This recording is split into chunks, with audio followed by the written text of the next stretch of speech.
네, 잠시 후 행복한 아침에서는 역사 속에 오늘은 어떤 의미가 있는 날인지 오늘의 역사 준비되어 있고요. 그리고 맛있는 요리 쉽게 알려드리는 이보은의 사계식탁 이어집니다. 저희는 광고 후에 돌아올게요.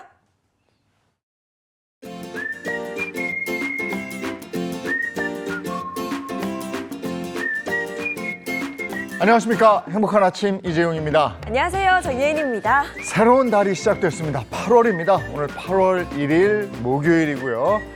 오늘 저희는 오늘의 역사 그리고 이보은의 사계식탁 이렇게 준비해놨습니다. 네, 오늘의 역사에서는 지금 이 시기 과거에는 어떤 일이 있었는지 역사 속으로 들어가 보겠고요. 이어지는 이보은의 사계식탁에서는 요즘처럼 더울 때 드시면 딱 좋은 차가운 두부 요리 2가지 준비했습니다. 자, 8월 1일입니다. 행복한 아침 시작합니다.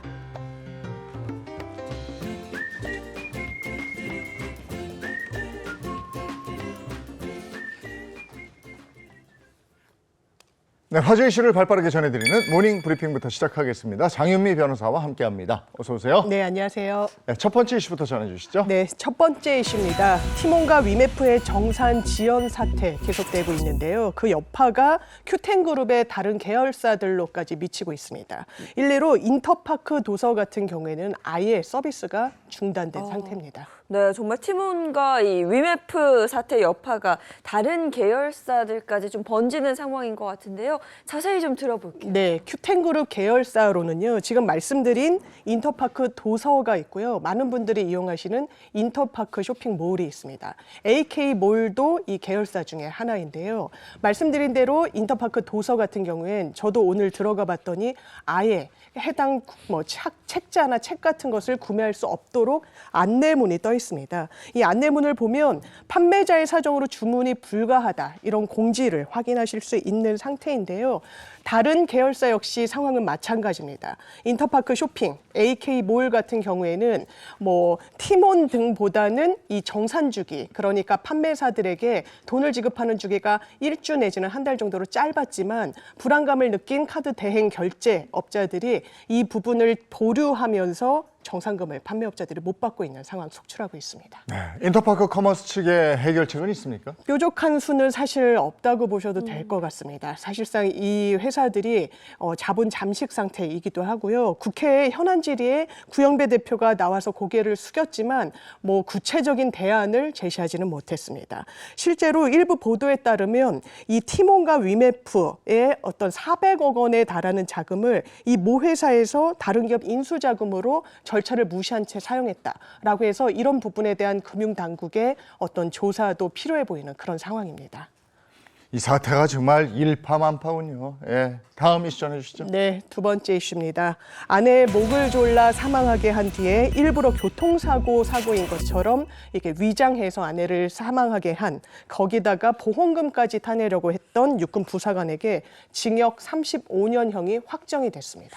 아니, 어떻게 자신의 아내에게 이런 짓을 할 수 있었을까요? 당시 사건에 대해서 한 번 더 짚어주시죠. 네, 이 사건 지난해 3월 8일에 있었던 사건입니다. 이 부사관은 대출 문제로 그리고 어떤 금전적인 문제로 아내와 그날 크게 다퉜다고 하는데요. 일단 말다툼을 하던 중에 격분해서 목을 졸라 살해했다는 게 법원의 시각입니다. 이후 의식을 잃은 아내를 차에 태운 채요. 시속 90km 이상 속도로 옹벽을 들이받아서 마치 교통사고가 난 것처럼 위장을 했습니다. 너무 안타까운 건 이 당시에 아내는 사망한 상태가 아니라 의식을 잃은 상태에 불과했다는 겁니다. 그런데 일단 아내가 교통사고로 사망한 것으로 안 보험회사를 통해서는요. 무려 보험 사망금 4억 7천만 원을 타내려 하는 그런 혐의까지 이 부사관에게는 이제 적용됐습니다. 네, 범행이 밝혀진 후에도 끝까지 이 죄를 뉘우치지 않았고 재판이 넘겨진 후에도 혐의를 끝까지 부인했다면서요? 끝까지 부인했습니다. 그렇지만 받아들여지지가 않은 건데요. 1심에서는 아내의 시신에 이제 목 졸린 흔적이 있으니까 이 부분과 관련해서 본인 주장은 내가 한 것이 아니라 아내가 스스로 목숨을 끊으려고 시도를 하다가 생긴 흔적이다라고 주장을 했습니다. 또 2심에서는 본인이 집에 도착해 봤더니 아내는 이미 숨진 상태였고 아이들이 받을 충격을 우려해서 내가 아내를 데리고 이동을 하다 교통사고가 난 거다라고 했지만 1, 2심 모두 이런 주장 받아들이지 않았습니다. 납득할 수도 없고 이 상황에 대한 정확한 해명이라고 보기도 어려웠기 때문인데요. 결국 1, 2심 모두 징역 35년형을 선고했습니다. 일단 1, 2심 법원은 살해의 고의를 밝혀낼 직접 증거는 없지만 A씨가 아내를 살해할 목적으로 목을 졸라 쓰러지게 한 사실, 증거로서 입증된다고 밝혔습니다. 계속 아니라고 발뺌을 했지만 유죄가 인정됐습니다. 다음 이슈 전해주시죠. 네, 세 번째 이슈입니다. 편의점 수가 5만 곳을 돌파했습니다. 이건 전 세계에 있는 맥도날드 매장 수보다도 많은 수치라고 하는데요. 이렇게 거리 곳곳에 편의점이 위치해 있다 보니까 편의점과 연계한 안전 지킴이 사업도 활성화되고 있다는 소식입니다. 일단 주변에서 쉽게 찾을 수 있고 뿐만 아니라 24시간 문이 열려 있어서 좀 쉽게 접근할 수 있다는 게 큰 장점인 것 같은데요. 사회 안전 지킴이 역할 또 어떤 게 있을까요? 네, 여러 가지가 있는데요. 일단 편의점별로 살펴보면 CU 같은 경우에는 2017년부터 경찰청과 연계를 해서 점포 네트워크 활용한 사업을 벌이고 있습니다. 구체적으로는 길을 잃은 어린이나 치매 환자, 아니면 발달 장애인을 점포에서 보호하고요. 경찰이나 가족에게 인계해주는 실종 예방 시스템 운영하고 있고요. 실제로 이 서비스 사업으로 가족에게 돌아간 사례가 160건이 넘는다고 합니다. 실제 상당한 이제 성과를 거두고 있다고 보여지고요. GS25 같은 경우에도 마찬가지로 경찰청과 함께 아동안전 지킴이집, 여성안심 지킴이집, 보이스피싱 예방 플랫폼 등 여러 서비스 운영하고 있습니다.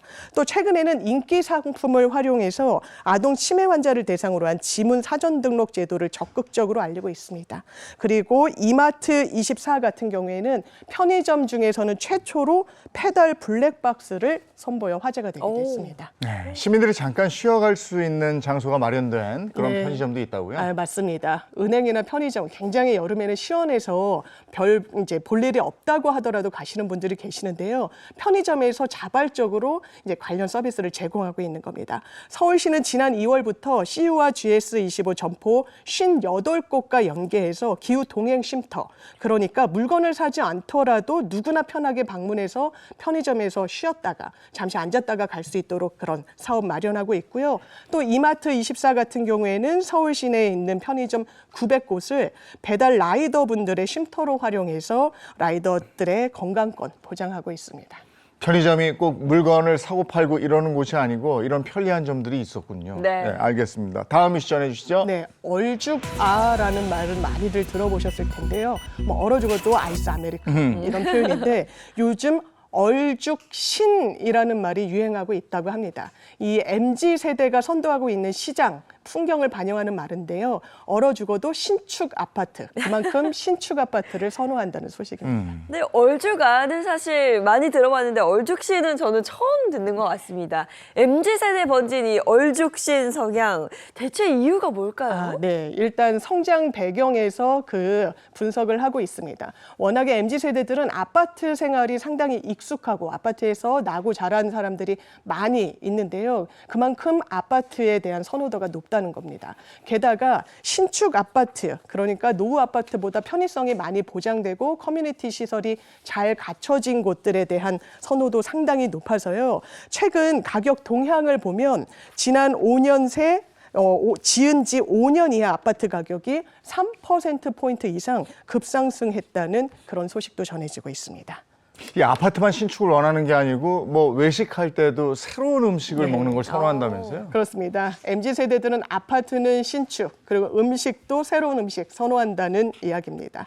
이제 워낙에 트렌드에 익숙하고 또 민감하다 보니까 원래 있던 식당, 뭐 레스토랑을 찾기보다는요, 신기한 음식들, 새로운 음식들을 소개하는 팝업 매장에 상당한 MZ세대들이 몰리고 있다는 소식입니다. 서울시 성수동이나 여의도 대형 백화점의 팝업 매장, 식사하려면요, 매장이 열리기 전에 오픈런을 해야 될 지경이라고 하고요. 얼마 전에 서울 여의도의 한 백화점에서는 팝업 상륙작전이라는 프로모션을 했는데 이게 미국과 일본의 새로운 매장들의 음식들을 소개하는 그런 팝업 스토어였다고 합니다. 이 오픈런에 무려 아침부터 500명이 넘는 MZ세대들이 몰렸습니다. 그리고 또 특징이 이런 거 먹으려고 아니면 또 뭘 사려고 줄 서는 거는 아랑곳하지 않더라고요. 맞아요. 네. 우리는 뭐 먹으러 갔다 줄 쫙 서 있으면 그냥 단 데 가거든요. 그리고 참더라고 그런 것도. 네. 오늘 모닝 브리핑 여기까지 하겠습니다. 장윤미 변호사와 함께했습니다. 고맙습니다. 네, 감사합니다. 고맙습니다. 네, 이어서 오늘 날씨 확인해 보겠습니다. 마지원 기상캐스터 나와주세요. 네, 벌써 8월의 첫날입니다. 더위의 기세는 식을 줄을 모르는데요. 가만히 있어도 땀이 주룩주룩 흐르고요. 마치 사우나에 들어온 것 같은 날씨입니다. 온종일 펄펄 끓는 더위가 계속되고 있습니다. 서울 등 많은 곳에서 폭염주의보가 경보로 격상됐고요. 최고 체감 온도는 35도 안팎을 보이겠습니다. 자세한 지역별 낮 기온 보겠습니다. 오늘 서울은 33도로 어제만큼 덥겠고요. 강릉과 대구는 36도로 무척 뜨겁겠습니다. 오늘 수도권과 영서에는 약한 비가 내립니다. 양은 5에서 10mm로 적겠는데요. 우산이 없다면 잠시 비를 피하셔도 되는 정도입니다. 네, 내일도 기압골의 영향으로 중부에 약한 비가 오겠고요. 남부지방은 대기 불안정으로 소나기가 내립니다. 야외 활동 계획하신 분들은 참고하셔야겠습니다. 요즘 열대야로 불면증 호소하는 분들 많은데요. 열대야를 극복하려면 취침 시 적합 온도는 18도에서 20도 사이고요. 초저녁에 간단히 운동을 하고 미지근한 물로 샤워하면 도움이 됩니다. 지금까지 날씨 전해드렸습니다.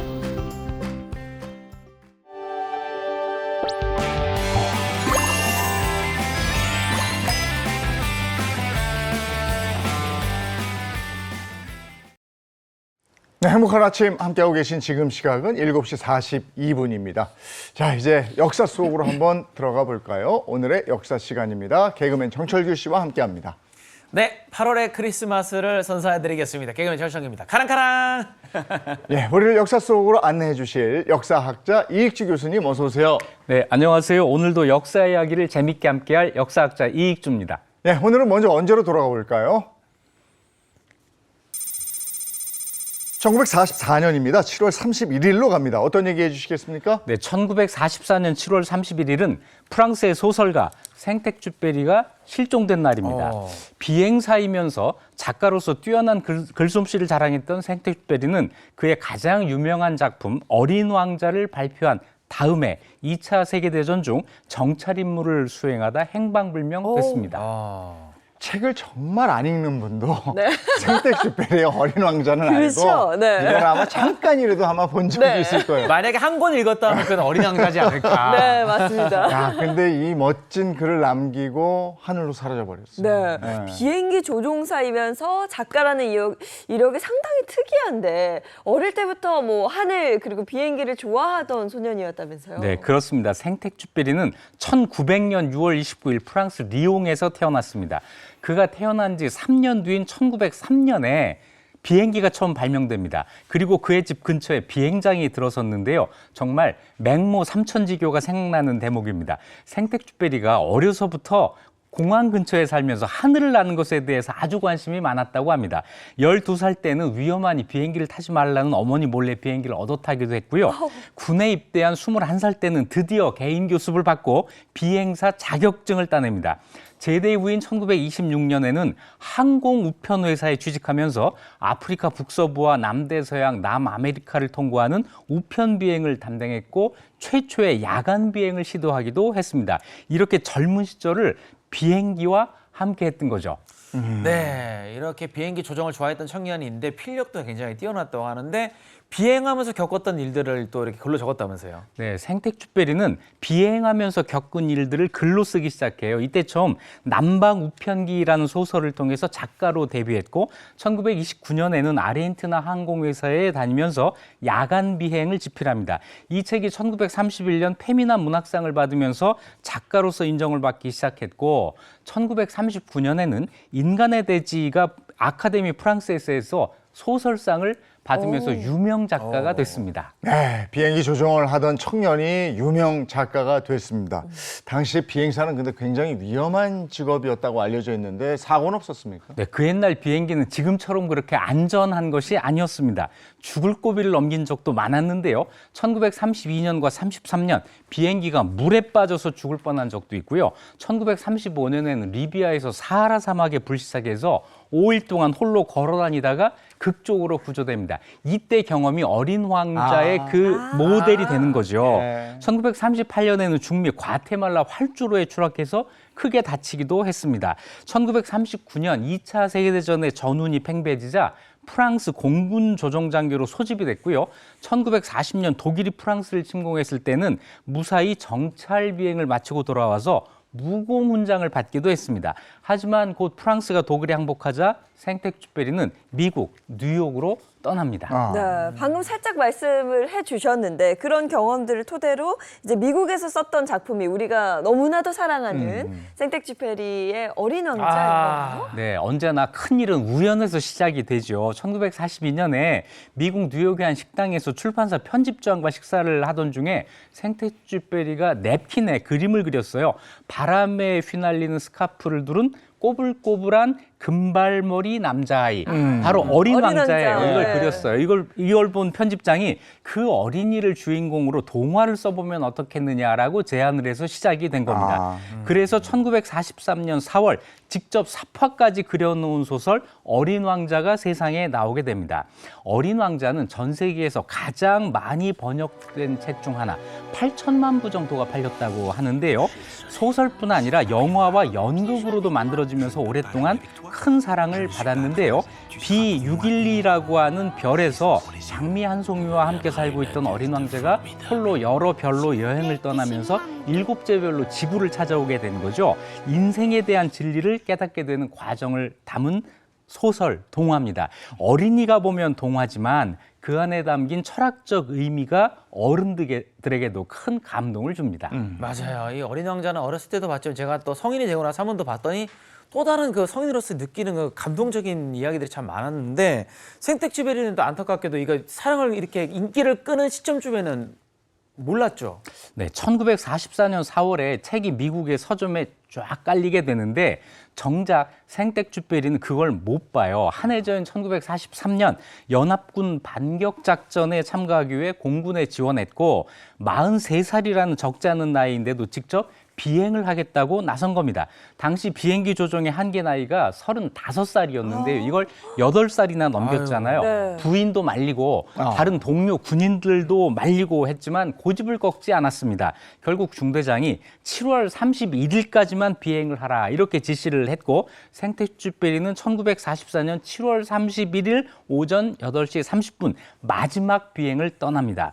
하지만 오전 10시 30분에 생텍쥐페리의 비행기가 레이더에서 갑자기 사라졌고 오후 1시 임무를 마치고 돌아올 시간이 됐는데도 비행기는 끝내 돌아오지 않았습니다.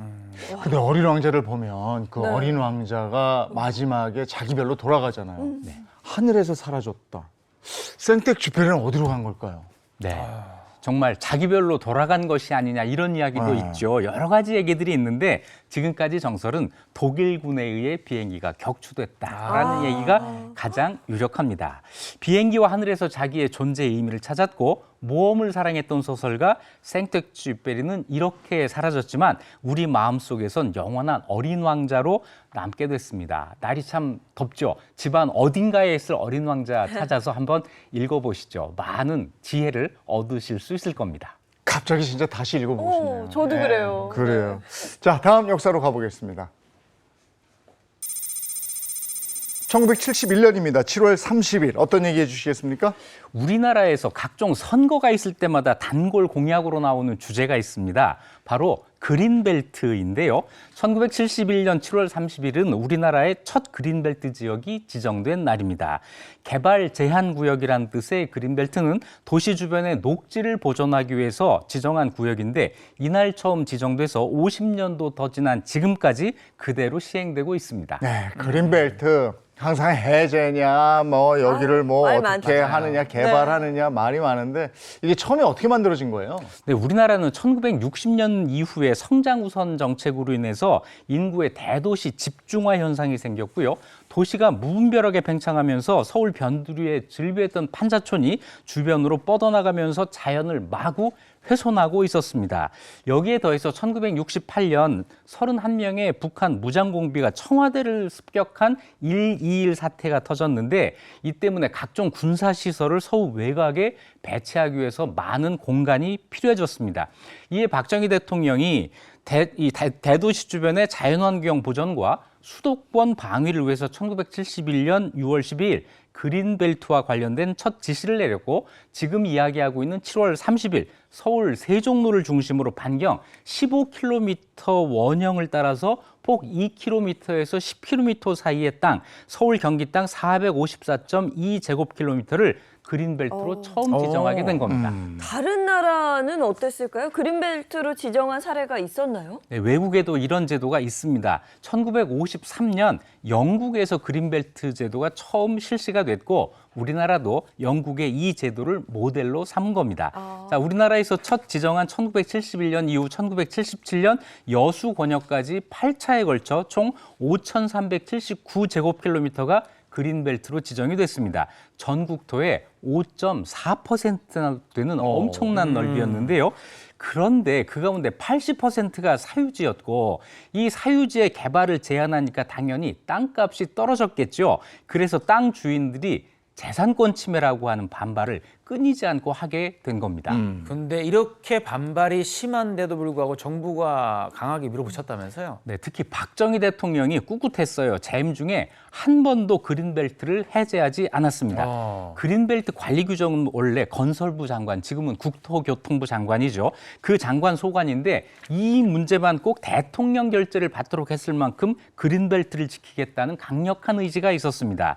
또 그린벨트를 잘못 관리한 공무원은 가차없이 징계를 받았는데 1972년부터 79년까지 그린벨트 관리 부실로 징계받은 공직자가 무려 2,526명. 그린벨트를 훼손했다는 이유로 교도소를 가는 사람까지 속출했습니다. 심지어는 아무도 모를 거라고 생각하고 조금씩 슬쩍 집을 넓힌 사람도 항공 사진을 찍어서 1년 전과 다르다 그러면 처벌을 받게 됐습니다. 철저하게 관리했군요. 네네. 그리고 도입할 때는 이렇게 시끄러웠지만 이게 이점도 많았잖아요. 그러면 그린벨트는 한국의 환경 보존에 정말 큰 역할을 했습니다. 수도권의 무분별한 개발을 방지했고 대도시 주변의 부동산 투기까지 억제하고 도시민들에게 녹지 공간을 제공하면서 대도시의 허파 역할을 톡톡히 했습니다. 네, 환경 보존에 큰 역할을 한 건 참 좋은데 하지만 이게 지금 80%가 사유지거든요. 개인재산권 침해 이거 좀 논란이 될 수밖에 없었을 것 같아요. 네, 그게 문제가 되죠. 재산권 침해 논란이 계속됐고요. 자연환경 보존과는 동떨어진 이미 시가지나 취락지역으로 사용되고 있는 지역까지 개발 제한 구역으로 묶였다라는 점도 계속 반발을 샀습니다. 결국 1990년 10월 노태우 대통령이 규제를 대폭 완화하는데요. 개발 제한 구역 내 생업시설을 확대하고 공공건물, 체육시설을 설치하고 건축물의 신증축을 허용하는 조치를 내립니다. 미사리 조정경기장, 과천 경마장 시설, 태릉 선수촌 등 전국 30여 곳에서 370만 제곱미터 규모의 개발 제한 구역이 이용이 됩니다. 이후 김대중 대통령 때는 그린벨트를 서울 주거난 해결 수단으로 쓰기 시작을 했고 그러면서 그린벨트 해제가 더욱 본격화됐는데요. 2001년 8월 제주를 시작으로 2002년 12월까지 강원도 춘천, 충북 청주, 전남 여수, 여천권 등 4곳이 해제가 됐습니다. 이어 2003년 6월에는 전주, 같은 해 10월에는 진주, 통영이 해제가 됐습니다. 이후 정부들에서도 국민임대주택, 보금자리주택, 산업단지 조성 등을 이유로 해제가 이어졌고 지금은 7대 광역도시권 내 3,793제곱킬로미터가 그린벨트로 남아있는데요. 그 가운데 64%가 서울 수도권을 제외한 6개 광역도시 권역에 위치해 있습니다. 네, 이게 한번 건들면 건드려지는 거거든요. 네. 근데 이 그린벨트에 대해서는 여전히 개발이냐 보존이냐 의견이 계속 엇갈리잖아요. 네, 그렇습니다. 부동산 시장 안정을 위해서 보전 가치가 낮은 개발 제한 구역을 활용해야 한다는 주장도 있고 대도시 허파 기능을 하고 미래 세대를 위한 공간으로 유지해야 된다는 주장도 있어서 늘 대립하고 있습니다. 오늘은 시대 상황에 따라서 달라져온 대한민국 그린벨트의 역사에 대해 알아봤습니다. 네, 알겠습니다. 다음 역사로 가보겠습니다. 1977년 7월 30일입니다. 어떤 얘기 해주시겠습니까? 1977년 7월 30일은 윤정희 백건우 부부의 납북 미수 사건이 있었던 날입니다. 세계적인 피아니스트였던 백건우 씨와 한국 영화계 여배우 전성시대를 이끌면서 은막의 여왕이라 불렸던 윤정희 씨는 대한민국을 대표하는 예술가 부부였는데요. 이날 북한 공작원들에 의해서 납치될 뻔한 급박한 상황에서 기지를 발휘해 위기에서 탈출했습니다. 미수로 끝났지만 정말 충격적인 사건이었고 네. 그 대상 인물 백건우라는 사람은 정말 그 월드 클래스 피아니스트고 그렇죠. 윤정이라는 사람은 당대 최고의 배우인데 이래서 사람들이 더 큰 충격을 받죠. 네, 그렇습니다. 이 두 사람은 각자의 분야에서 최고의 활약을 하던 예술가 부부였어요. 백건우 씨는 1969년 세계적인 콩쿠르인 이탈리아 부소니 콩쿠르에서 금상을 수상하고 1972년 동양인으로선 처음으로 라벨의 피아노 독주곡 전곡을 연주하면서 세계적으로 유명해졌고요. 윤정희 씨는 1960, 70년대 문희 남정임과 더불어 국내 영화계 1세대 트로이카 여배우였습니다. 데뷔 후 7년 동안 무려 280여 편의 영화에 출연한 당대 최고의 여배우인데요. 청룡영화상, 대종상 등 여우 주연상만 25번을 받았습니다. 네, 세계적인 피아니스트와 여배우의 만남.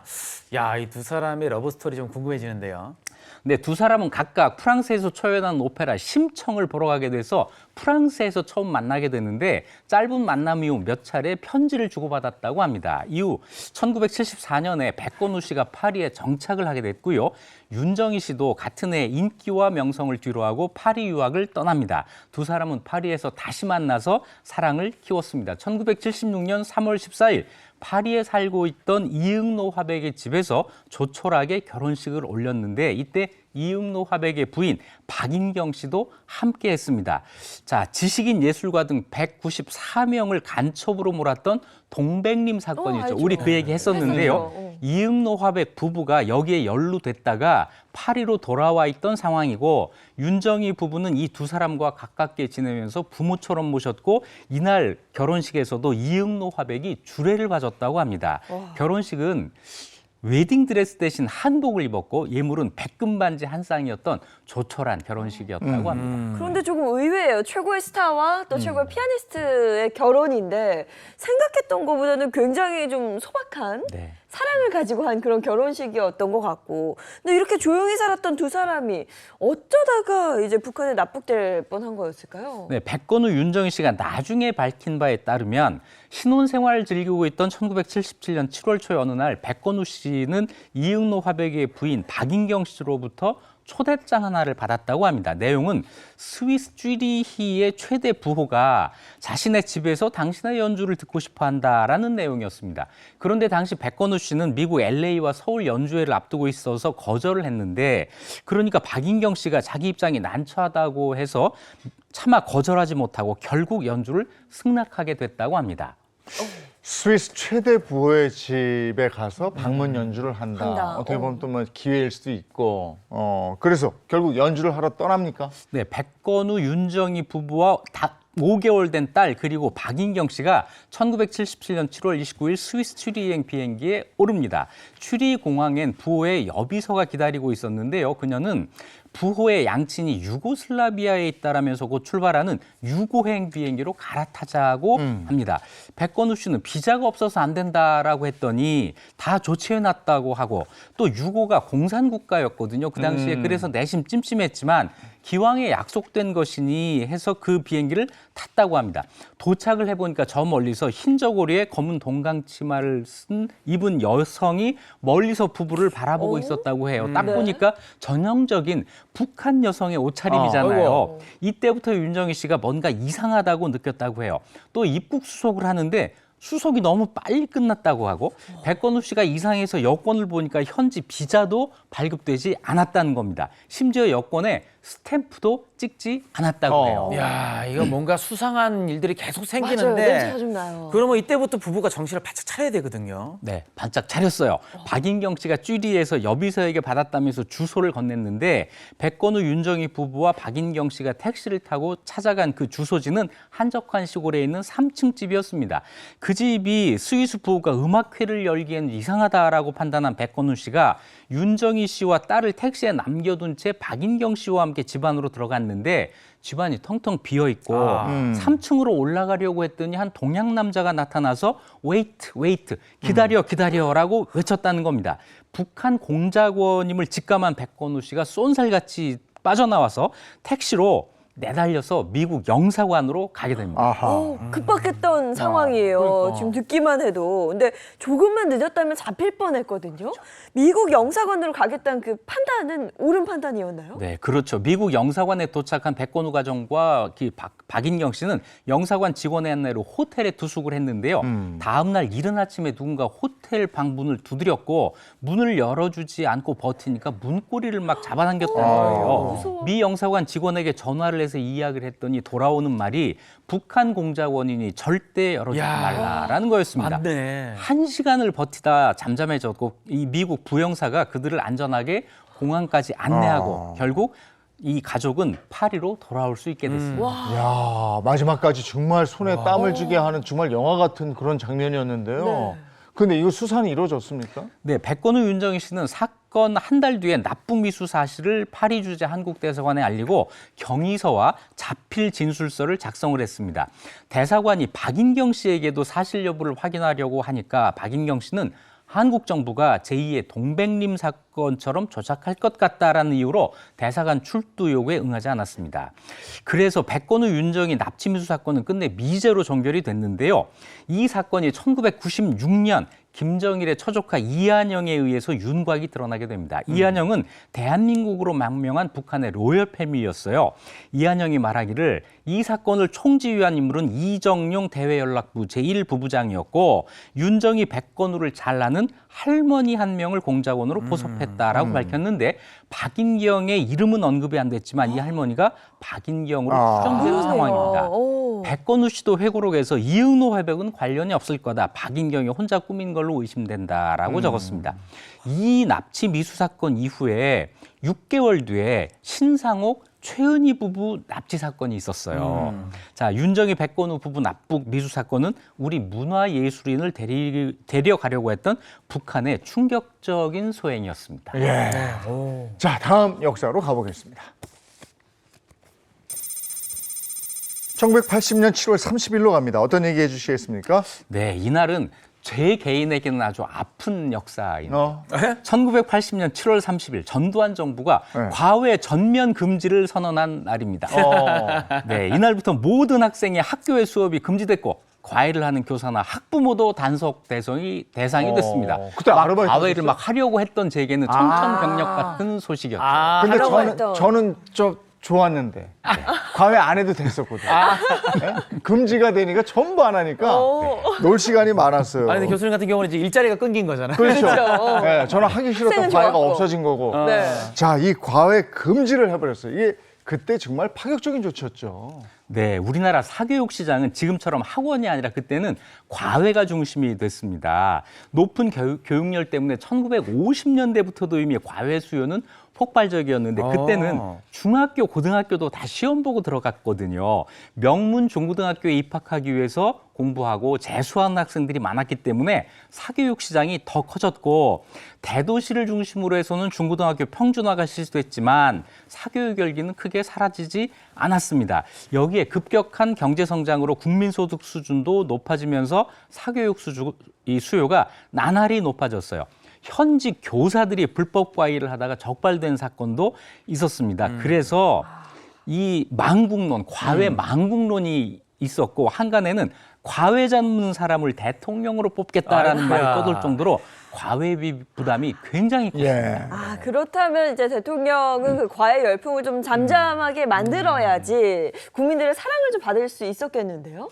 네, 그렇습니다. 쿠데타를 통해서 권력을 장악했던 전두환 신군부가 1980년 7월 30일 730 교육개혁 조치라는 걸 내놓으면서 과외 전면 금지를 선언한 겁니다. 과외는 전면 금지, 과외하다 적발되면 부모 신상 공개, 공무원을 포함해서 일반 사기업에서도 면직시키는 등 강력한 처벌을 내리게 됩니다. 학원도 졸업생이나 독학생들만 다닐 수 있게 됐고 중고등학생들은 학원에 방학 때만 다닐 수 있게 했습니다. 네, 과외를 강력하게 지금 단속을 하고 처벌을 한다 그러는데 실제로 걸려서 이렇게 처벌을 받은 사례들이 많나요? 네, 실제 전두환 정부는 과외 금지 정책 실시 이후에 대규모 단속을 실시했는데요.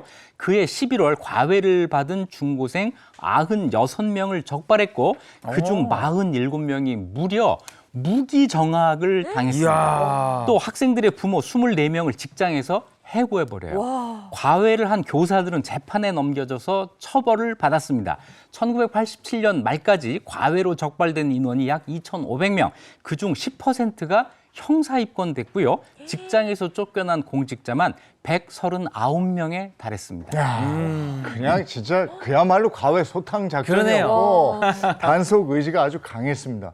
근데 과외 금지 덕분에 좋아진 것도 있었죠. 네, 그렇습니다. 과외 금지로 학교 수업 이외에는 변수가 차단이 돼요. 그래서 누구나 학교에서 열심히 공부하면 좋은 대학에 들어갈 수 있는 여건이 만들어집니다. 이렇게 되면서 지방고등학교들이 선전하게 됐는데 그 당시엔 서울과 지방의 학력 차이가 그렇게 크지 않았거든요.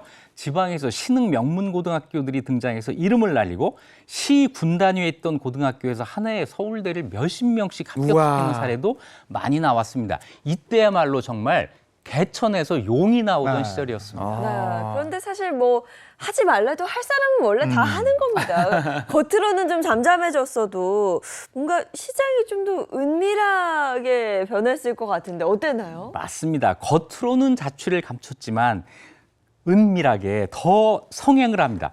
전화과외, 별장과외를 하거나 단속을 피해 변장까지 하고 친척으로 위장하는 방법이 동원됩니다. 심지어는 차를 타고 고속도로를 오가면서 차 안에서 과거를 하는 촌극도 벌어집니다. 이런 열정으로 공부를 했으면 그냥 될 것 같은데 꼭 이렇게 과외를 했습니다. 과외를 못하게 된 교사나 학원 강사들이 학원 강의실 또는 여관방을 빌려서 소규모 비밀 그룹 과외를 하기도 했고 단속반을 피해야 되고 위험 부담이 반영되어서 과외비가 천정부지로 치솟기도 했습니다. 위험 수당이 있는 거니까. 네. 네. 근데 이렇게 불법 과외가 불법이 되니까 그 대학생들 아르바이트로 참 많이 했었는데 그 학생들은 다른 아르바이트 거리를 찾았어야 됐겠네요. 네, 대학생들이 다 가난해졌습니다. 저도 그 가난해진 대학생 중에 한 사람인데요. 생활비와 학비 조달이 어려워졌어요. 그래서 새로운 학비 조달 방법을 모색하면서 이때부터 대학가에 아르바이트라고 하는 말이 생겨나기 시작했습니다. 집 봐주기, 세탁물 수거, 학습 지원, 이삿짐 나르기 이런 다양한 일자리를 찾았는데 그러다 보니 이들이 받는 수당이 시간당 500원에서 1,000원 정도였어요. 과외보다 버는 돈이 현저히 줄어드는 거죠. 과외는 그 당시에 5만 원, 10만 원, 20만 원, 한 달에 이 정도를 벌었거든요. 하지만 이마저도 구하기가 쉽지가 않았습니다. 그래서 그때는 대학생들이 다 가난하게, 검소하게 살았습니다. 그런데 이게 가해 금지가 나중에는 풀리지 않나요? 그죠? 네, 이 과외 금지가 사교육 열풍의 근본적인 해결책이 될 수가 없었죠. 그래서 결국에 1989년에 정부가 대학생의 과외 교습은 허용한다. 초중고 학생들이 방학 중에 학원 다니는 것을 허용한다. 이렇게 돼요. 하지만 결정적으로 2000년 4월에 헌법재판소가 과외 금지 조치에 대해서 위헌 결정을 내립니다. 그러면서 과외 금지 조치가 막을 내리게 되죠. 자, 오늘은 마지막으로 과외 금지 역사에 대해서 알아봤는데요. 예나 지금이나 자녀 교육을 향한 부모님들의 열망은 끝이 없는 것 같습니다. 하지만 언제 우리 학생들이 공부 지옥에서 벗어날 수 있을까요? 요즘도 진짜 너무 과도하거든요. 네. 그래서 한간에 이렇게 부모들 모이면 야 그때처럼 그냥 과외 학원 싹 전면 금지해버리면 안 돼? 이런 얘기도 합니다. 오. 자 오늘의 역사 얘기 나눠봤습니다. 이익주 교수님 고맙습니다. 고맙습니다.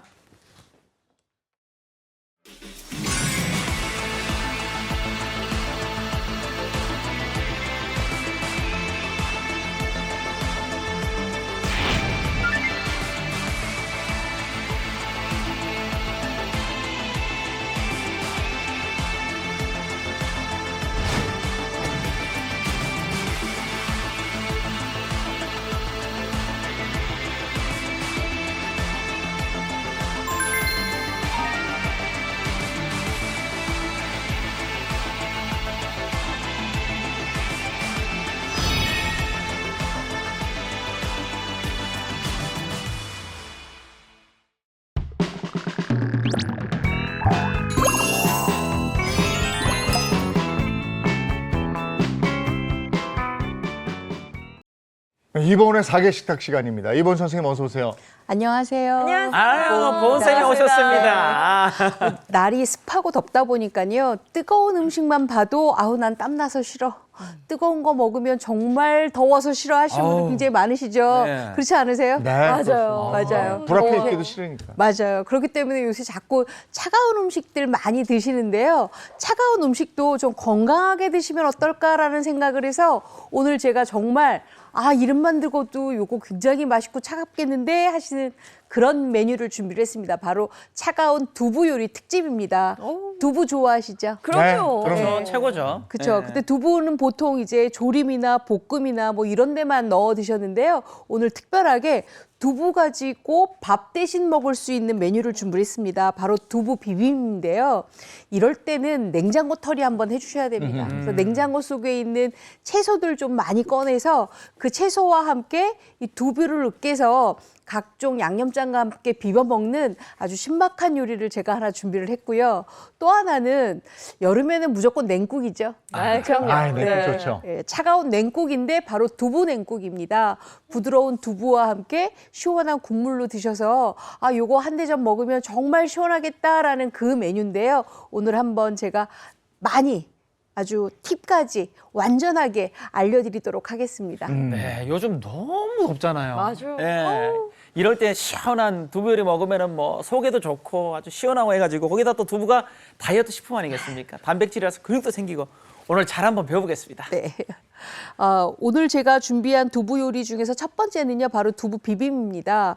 우리가 요새는 마트에 가도 이렇게 약간 단단한 손두부를 판매를 하거든요. 근데 제가 왜 이거를 준비를 했냐면, 요게 비볐을 때 밥처럼 느껴질 수가 있어요. 그리고 지금이 사실은 입맛이 떨어져서 밥 한 술 뜨기도 조금 힘들다라는 분들도 많이 계시는데요. 그럴 때 이렇게 고소한 두부로 밥 대신 식사를 하시면 훨씬 더 든든할 수가 있거든요. 근데 요거를 두부를 어떻게 하냐면 일단 오늘은 제가 불을 쓰지 않습니다. 오, 너무 만약에 좋은데요? 집에 있는 전자레인지나 아니면 전기 포트를 이용을 해서 뜨거운 물 끓이기만 하면 되거든요. 일단은 두부를 이렇게 썰어요. 왜 이렇게 써냐 하면 요래야지 속까지 뜨거운 물이 흡수가 돼서 두부가 잘 익혀지거든요. 네. 자, 이렇게 해서 채반을 하나 준비합니다. 그러면 그냥 차라리 부드러운 두부 하면 안 될까요? 하는 생각도 하실 텐데요. 너무 부드러운 두부를 하면은 두부가 흔적이 없어져요. 그래서 씹는 식감이 없거든요. 네. 그렇죠. 우리가 또 좀 씹어줘야지 이게 스트레스도 좀 날려주잖아요. 그래서 두부를 이렇게만 준비를 하세요. 이렇게. 예쁘게 펼쳐서. 그렇죠. 네. 이렇게만 준비를 하고 난 다음에 요런 볼을 하나 준비를 해주세요. 볼을 하나 준비를 하고 그다음에 커피포트에 물을 팔팔팔 끓여서 준비를 하세요. 그래서 요걸 가지고 이렇게 부어주세요. 그럼 익겠죠. 이렇게 이거 익게끔만 저렇게 이렇게만 익혀요? 준비를 하세요. 네. 야, 이렇게 간단하다. 하시면 불을 쓸 필요가 없잖아요. 네네. 아유 이거 뭐 두부 하나 데치는데도 불 켜야 되고 냄비 올려야 되고 물 끓여야 되고 좀 복잡하시잖아요. 요렇게만 하면 돼요. 네. 이렇게 하는데 그냥 요것만 하면 또 재미가 없잖아요. 우리가 뭘 하냐면 뜨거운 물을 또 한번 헹궈 주셔야 돼요. 이렇게 물 하나 넣고 뜨거운 물을 한번 이렇게 헹궈 주세요. 이렇게 그대로 이렇게 찬물을. 찬물로? 네, 요게 지금 찬물이에요. 네네. 여긴 지금 뜨거운 물 부었고요. 네. 이렇게 찬물로 하면 두부가 익혀지겠지요. 그래서 요 상태로 만들어 주세요. 약간 자, 탄력도 좀 생기겠죠. 그렇죠. 예. 자, 그랬으면 요거를 우리가 어떻게 만드냐 하면 집에 아마 면보는 다 있으실 거예요. 면보를 하나 준비를 해주시는데 면보를 왜 준비를 하냐 하면 요걸 그대로 으깨게 되면 나중에 수분감이 너무 많잖아요. 네. 그러니까 수분감을 없애기 위해서 이렇게 좀 올려주세요. 이렇게. 저렇게 해서 짜려고 하시는 거죠? 그렇죠. 이렇게 하면 훨씬 더 잘 짜지거든요. 나는 이것도 귀찮은데 어떻게 해야 하시는 분 분명히 계실 거예요. 네. 그런 분들은 시장에 가니까요. 만두 속 두부라 그래가지고 으깨놓은 두부를 판매를 하더라고요. 그런 두부일 경우에는 어디다 해야 되냐면 전자레인지에 하셔야 돼요. 왜냐하면 수분감이 또 생기면 안 되니까 네. 전자레인지에서 충분하게 가열해서 한 2분 정도 가열해서 그냥 그대로 식혀주시면 돼요.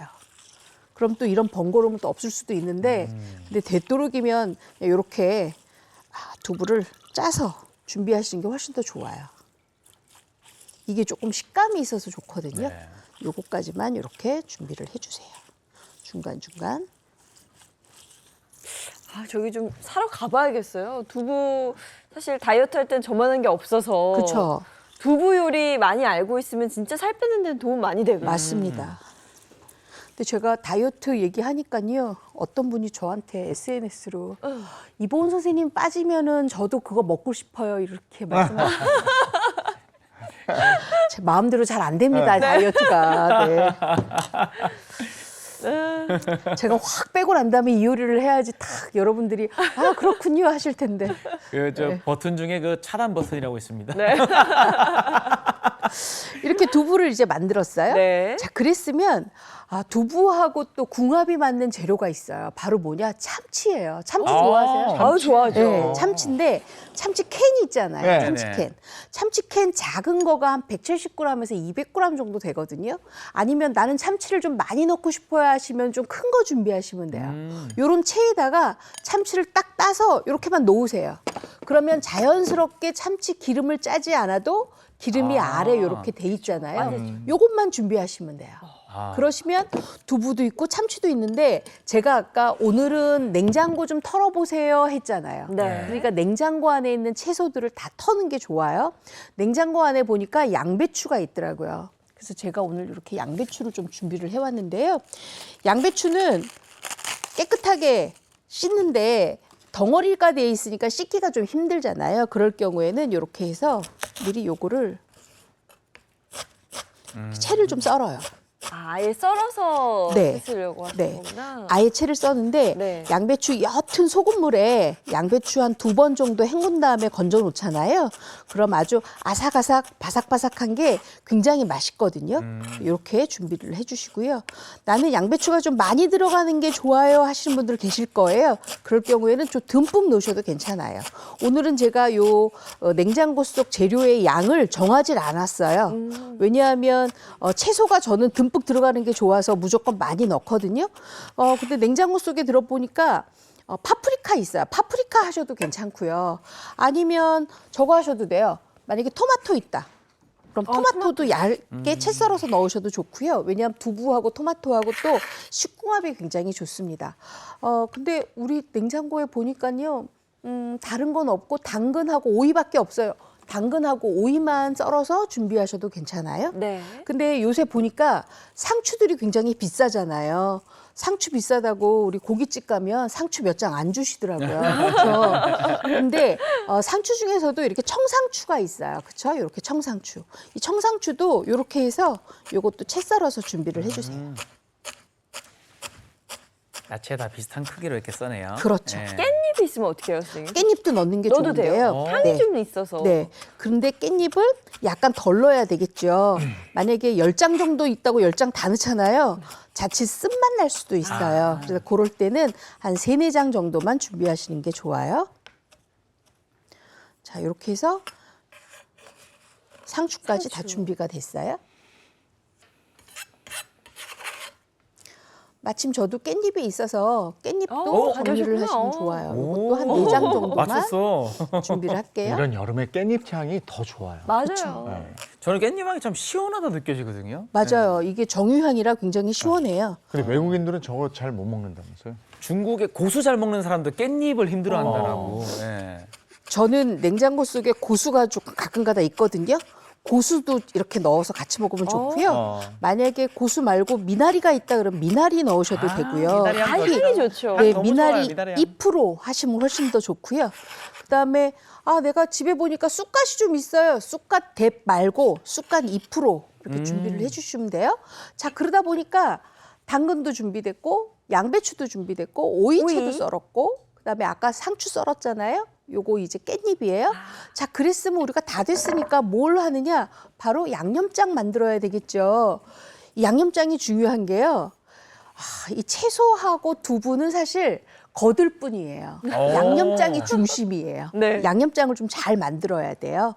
자, 일단 양념장에 간장 좀 넣을게요. 간장 넣고요. 진간장. 예, 요거는 진간장이에요. 국간장 넣으면 너무 짠맛이 많이 나니까 진간장 넣으시는 게 좋아요. 그다음에 고춧가루 넣고요. 고춧가루는 아주 조금만 넣으세요. 많이 넣으면 두부하고 또 이게 고춧가루가 사실은 날고춧가루잖아요. 두부를 우리가 익히지 않고 그 전자레인지나 또는 끓는 물에만 살짝 익혀진 상태라 두부에 흡수되지 않기 때문에 날고춧가루라 조금만 넣으셔도 돼요. 그다음에 약간 단맛이 있으면 좋은데 아예 나는 그냥 채소의 단맛으로 먹을래 그러면 요거 빼셔도 되는데 저는 넣을게요. 맛을 위해서. 물엿 또는 올리고당 2큰술 정도 들어가요. 정말 살 빼기 위해서 요거 먹는다 그러면 안 넣으셔도 괜찮아요. 자, 그다음에 참기름 넣고요. 참기름. 그다음에 깻가루 넣고 여기에다가 후춧가루 좀 넣어주세요. 이렇게 잘 섞어주세요. 너무 간단하죠? 요거 네. 다 집에 있는 재료잖아요. 맞아요. 네. 요것만 있으면 돼요.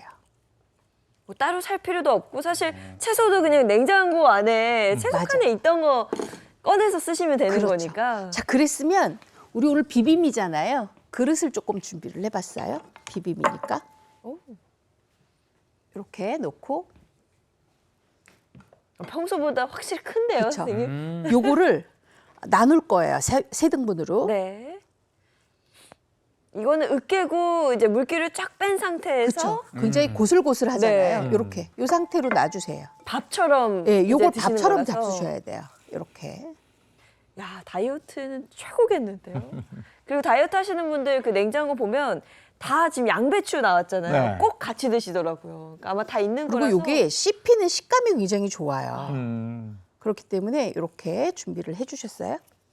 그다음에 아까 제가 참치 넣으면 좋다고 말씀드렸잖아요. 참치도 기름 뺀 참치도 한 숟가락씩 이렇게 듬뿍 올려주세요. 참치는 먹을 때 그 캔 딴 다음에 그 기름은 버려야 되는 거죠? 요새는 그 기름 안에 카놀라유 같은 고급유를 쓰기 때문에 안 버려도 되는데요. 그래요? 저는 기름진 게 싫어서 조금 네. 버리고 있습니다. 그냥 취향 따라서 하시면 될 것 그렇죠. 같아요. 네. 자, 이렇게 됐어요.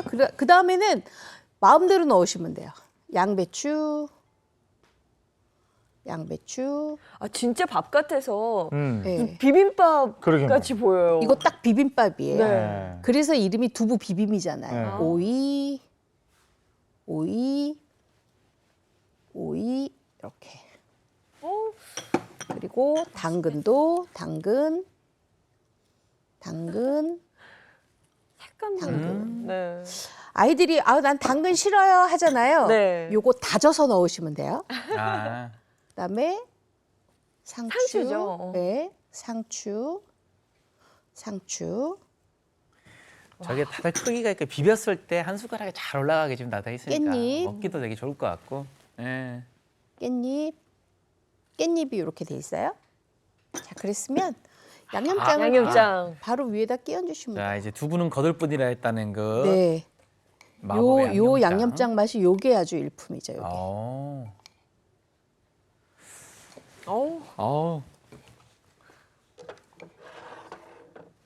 자, 근데요. 제가 지금 여기 하나 안 넣은 게 있어요. 그렇습니까? 네. 안 넣은 게 뭐냐 하면 여러분들이 좋아하는 거 제가 안 넣었어요. 아직. 뭘까요? 궁금하시죠? 바로 고기? 요거예요. 아, 뭐예요? 달걀 지단이에요. 아. 달걀 지단 이렇게 해서 근데 또 지단이 들어가면 또 고급져요. 좀 맞아. 달라지죠. 이것도 묘한 식감이 있어요. 네. 또 지단이. 예. 그러고 나서 요거를 이렇게 썰어서 올려주세요. 옆에서 보니까 크기가 이렇게. 딱 좋아요. 아니 너무 똑같이 계속 쓰니까 신기해. 그래서 저 지단이 올라가면 바로 한정식집 그쵸. 되는 맞아요. 거예요. 요렇게. 궁중처럼. 책 보세요. 주황색 들어갔고 지단 노란색에 초록에 색깔이 너무 이쁘죠? 네. 자, 이렇게 해서 오늘 한 그릇씩 잡수시면 어머나. 두부 비빔으로 아주 시원하게 드실 수가 있어요. 또 오늘 요리 음식의 또 특징은 불을 쓰지 않았다는 그렇죠. 거죠. 이거 그냥 보기에도 좋고 향 어때요? 향. 향도 너무 좋아요. 비빔밥 같아. 향이 한 가지 향만 나는 게 아니어서 와, 그 완전 양념장이 비빔밥이죠, 오늘. 네. 슥슥 해가지고. 쓱쓱. 야, 아우 딱 해서 살짝만 이렇게 비벼서. 한번 잡숴 보세요. 완전 담백하다. 나는 이런 식감이 좋아 약간. 야, 이거 별미네. 네. 그렇죠? 별미죠? 네. 와, 밥 같죠? 근데 꼭. 향 좋고. 밥 같고 오이를 꼭 넣으시면 좋을 것 같아요. 그렇죠. 왜냐면- 오이의 향이 굉장히 아, 좋잖아요. 네. 식감도 좋고. 참치도. 야, 이게 무슨 맛일까 했는데 그러니까 채소 야. 향이 굉장히 다채로워서 너무 다 같이 좋은데요? 어울려요. 시원한 한 끼인데 그야말로. 그렇죠. 시원하게 한 끼 잘 드실 수 있는 게 바로 지금 두부 비빔이에요. 그리고 채소를 제가 듬뿍 넣기 때문에 여름철에 채소 같은 이렇게 식이섬유 좀 풍부한 거 잡수셔야 또 영양적으로도 좋잖아요. 이게 채소가 씹히는 식감도 너무 좋은데요? 이 두부하고 너무 잘 어울리고. 아니 일단 맛있어요. 맛있죠? 다른 네. 말 필요 없이 맞아요. 맛있어요. 맛있어요. 들어간 것들이 하나하나 잘 어울려요. 네. 자, 이제 이랬으면 두 번째 요리를 또 제가 준비를 할게요. 잡수시면서 이것도 또 집중을 해주세요. 네. 일단 두 번째 요리는 이렇게 두부를 제가 준비를 합니다. 똑같이 두부를 준비를 하는데 이 두부는요, 제가 냉국을 했기 때문에 냉국이면은 사방 1 내지 1.5cm로 썰어주는 게 좋아요. 두부는 이렇게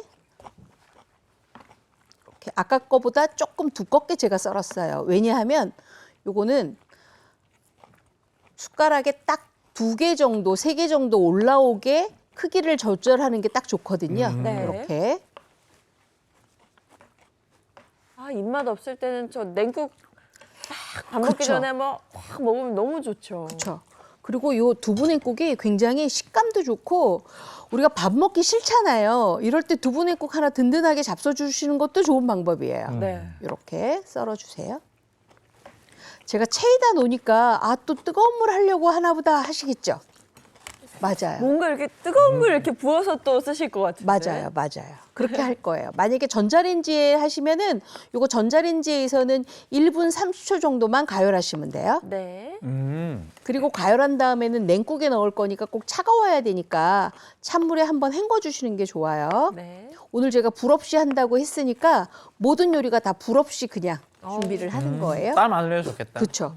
그리고 요새요 주방의 온도가 또 높아요. 아무래도 불 켜놓고 나면 맞아요. 그러니까 꼭 이렇게 준비하시는 게 좋습니다.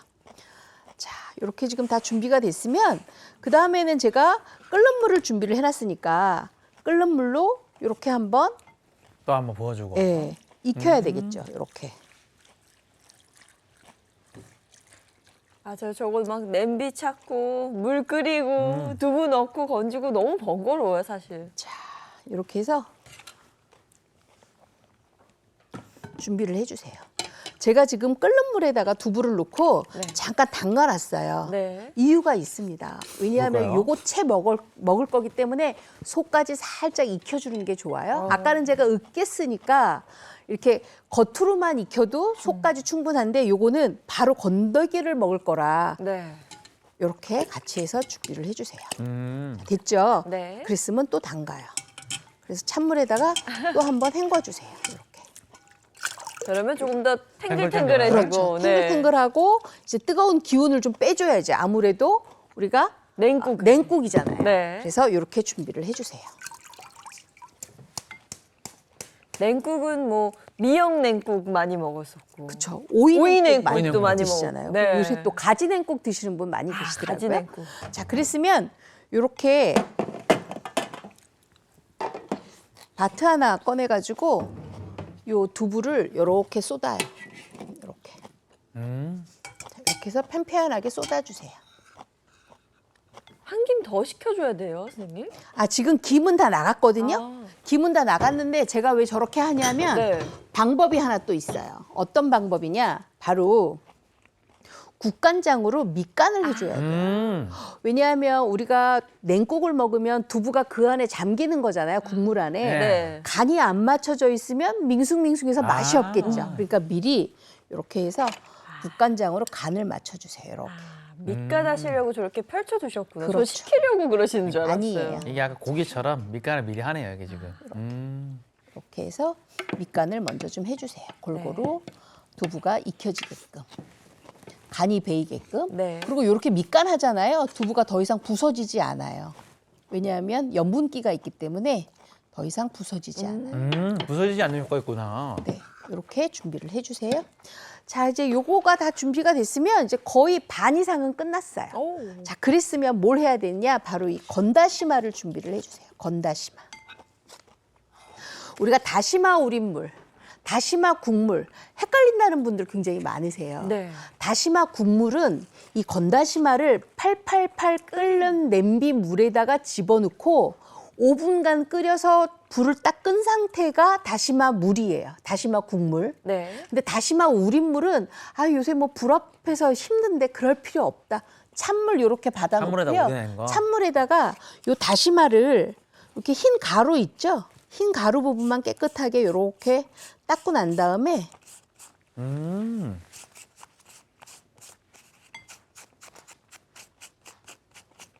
이렇게 해서 집어 넣으세요. 물에다가 네, 생수에. 물에다가 찬물에. 집어넣고 얼마 정도 있느냐? 딱 30분 정도만 있으면 이렇게 만들어집니다. 자, 그랬으면 이 다시마 우린물을 이렇게 건져요. 요 안에 있는 다시마를 건져요. 네. 점액질 생기는 거 보이시죠? 오. 자, 그랬으면 요거를 이제 도마에다 올려놓고 다시마를 알맞게 썰어요. 아, 요거 버리지 않고 그대로 네. 쓰시는구나. 왜냐하면 요게 식감이 굉장히 좋아요. 그래서 요것도 같이 이렇게 놓고 썰어요. 쓰는구나. 맛있다. 진짜 맛있죠. 아, 이 그 두부 비빔도 너무 맛있었는데 지금 이 냉국도 기대가 돼요. 네. 자, 이렇게 해서 곱게 채 썰어주세요. 그래서 채 썬 것도 이렇게 해서 준비를 해주세요. 자, 그랬으면 우리가 냉국 안에 들어가는 거는 뭐 다 아시잖아요. 네. 오이 당연히 들어가고요.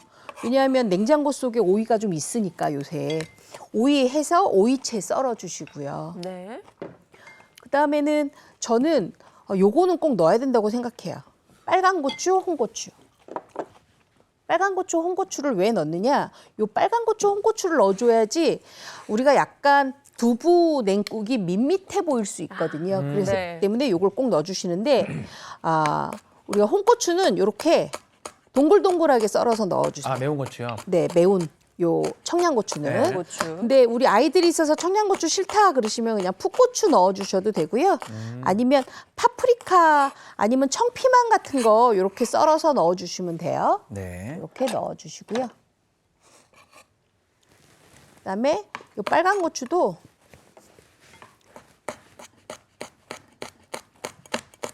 확실히 색감이 좀 더 살아나야. 그렇죠. 더 살아나죠. 확 느껴지더라고요. 맞아요. 네, 맞아요. 이렇게 해서 요것도 썰어서 준비를 해주세요. 냉국이니까 씨가 많은 부분은 조금 털어서 넣어주시는 게 훨씬 더 좋아요. 그래야 깔끔해야 좋거든요. 자, 그랬으면 이제 만들어요. 어떻게 만드느냐? 이렇게 만들면 돼요. 다시마 우린물 다 집어넣으세요.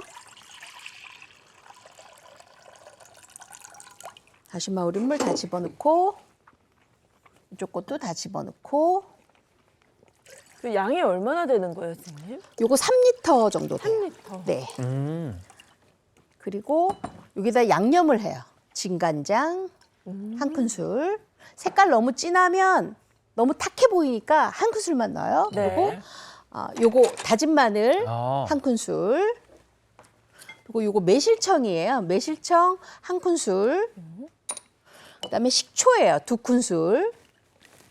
그리고 요거는 소금이에요. 소금 한 큰술 다 넣으세요. 그래야 간이 맞아요. 색깔 때문에 간장을 많이 안 넣었으니까. 그렇죠. 그래서 이렇게 잘 섞으세요. 잘 섞었으면 요거 그냥 바로 다 넣으면 돼요. 뭐뭐 넣느냐. 홍고추 먼저 넣고요.